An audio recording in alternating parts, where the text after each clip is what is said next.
their complete base to other country because of some reason. First one, maybe because of tax rules.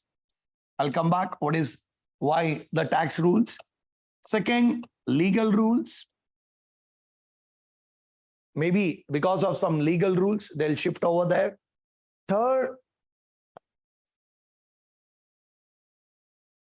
Third, maybe the double tax avoidance agreement.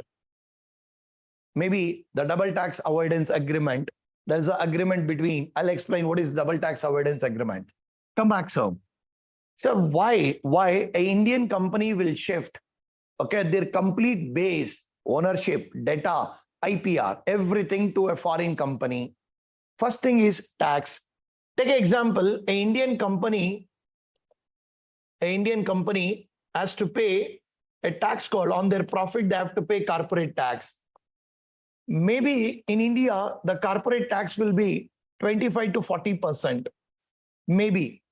Okay, it is exactly 25.17 for Indian company, 40% for foreign company.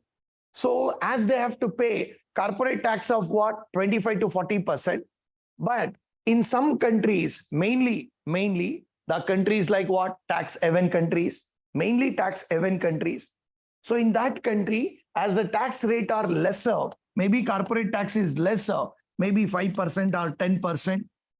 To avoid the tax, the companies will go for what? Shifting their base, which is called as flipping, which is called as Economic Survey has come up with a concept called what? Flipping. So that is the first reason. Second reason, in that particular country, there may be, okay, rules related to company establishment. Legal rules are lesser. Maybe one more point also, I'll come back to that. One more is skilled labor. Even that is also reason, sir. Skilled labor.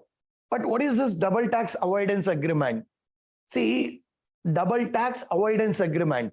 Assume that India have signed up double tax avoidance agreement with Mauritius. According to this agreement, it says that double tax, which means to avoid the tax payment double, okay, they signed this agreement, double tax avoidance agreement. According to this agreement, it says that whatever the company, if the company makes profit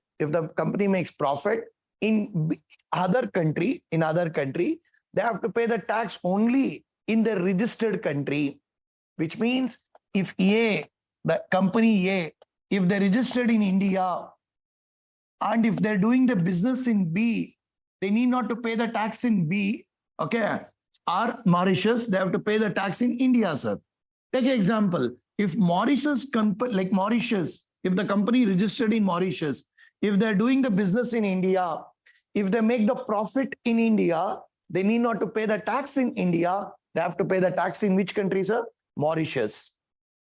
So because of that, as Mauritius, Cayman Island, Panama, okay, Luxembourg, all these countries are tax haven countries where the tax rates are very less, tax rules are, okay, tax rates are very less. So most of the Indian companies are moving towards, okay, completely they're shifting their ownership, data, IPR, everything to those countries where the tax rate is less. One, where Indian government have signed, okay, a double tax avoidance agreement with them, so that if complete ownership is shifted, and if they make profit in India, they can say to Indian tax authorities that we will pay the tax in Mauritius because Indian government has signed double tax avoidance agreement with them.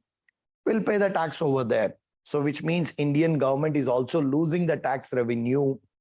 That is why Economic Survey is suggesting Indian government to do the reverse flipping, and it is also suggesting the government to go for what?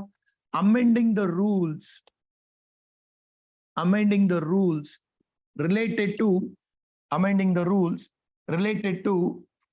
DTAA, double tax avoidance agreement, so that the companies will not go for flipping.